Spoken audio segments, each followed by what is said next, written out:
Okay, there's quite a lot going on in this wee exercise here, so we'll see how we get on. First one, I see a bracket there. So I see 2x add 1 to the power of a half, bring it up to the minus a half. And if you remember about brackets, you need to have the derivative in front. The derivative is a 2, so put your 2 in there, balance outside by a half. Then to integrate, you add 1 to the power, divide by it.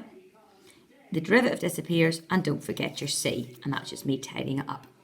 The next wee one, I don't have the derivative on top. It's a bit of a pain, so I've got to think of something else.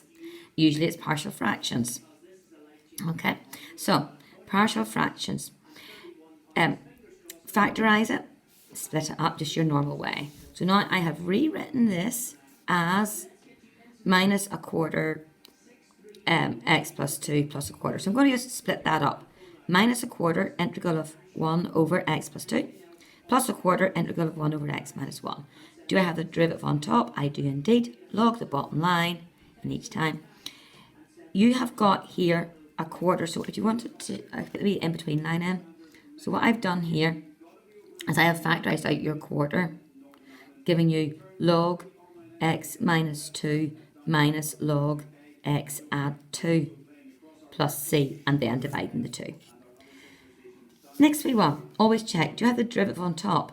The derivative is a 2x. No, but I can balance. Put a 2 on top, balance outside by a half. Now I've got the derivative on top, I'm good to go. So it's a half log the bottom line. Okay, number 2. Do I have the derivative on top? No. The derivative would be 2x add 3. Don't have it. So partial fractions. Factorise it, split it up into partial fractions. So I can now rewrite this expression as minus 1 over x add 2. That minus will go outside. You've got the derivative on top, just log the bottom line. Plus b, which is 1 over x add 1. I've got the log on top, I've got the derivative on top, so just log the bottom and then just combine those. Okay, I know by looking at that bottom line is going to be 2x squared. I don't have the derivative on top.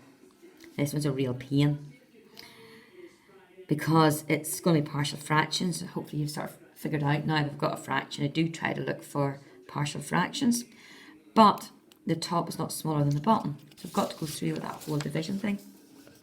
So that's me doing my division. So my expression is 2 plus the remainder over the divisor. Take this wee section here over to the side, partial fraction it.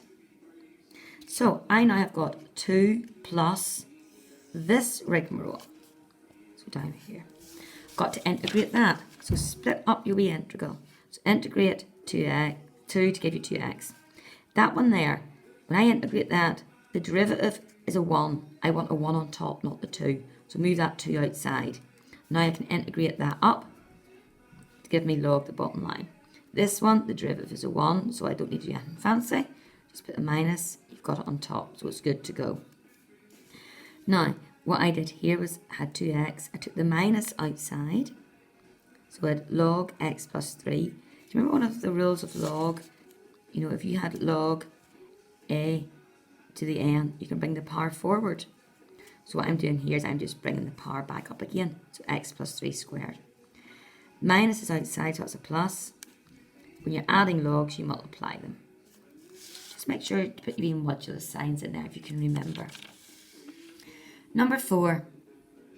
Don't have the derivative on top. It's going to be partial fractions. It's a repeated root. So it's a over x, b over x squared, and c over x plus 1. And the rest of that, I hope, is starting to get a bit more familiar to you. So minus 1 over that. That comes up as a minus 2. And that derivative is on top. So just log the bottoms and stick your numbers in. Hopefully that one is okay. Number 5, I've got a bracket there because it's a power of x to the half in the bottom, which is x to the minus a half. The derivative of the bracket is a 2x. I've got an x, it's looking good. Put a 2 in front, half outside. I've now got the derivative. Add 1 to the power, divide by it. Derivative disappears, and don't forget your c. This one here, if I treat that as a bracket, you know, x1 plus x to the power of a half, the derivative of the bracket is a 1. I don't have a 1. It's very disappointing. Can't use partial fractions because it's not fractions. So when my back's up against the wall, that's when I use substitution. So u is the awkward bit, which is 1 plus x. Do du by dx, rearrange it to get dx. Rearrange this to get x. So rewrite your expression. Now just be really careful. Your expression, this is x equals 0, x equals 1. X is now u minus 1, square root of u du. I now need to make sure my limits are in terms of u's. Or the other way of doing it is integrate in u's and then put the x's back in, but it's usually easier just to put your units into u's. So if you look at what u is 1 plus x.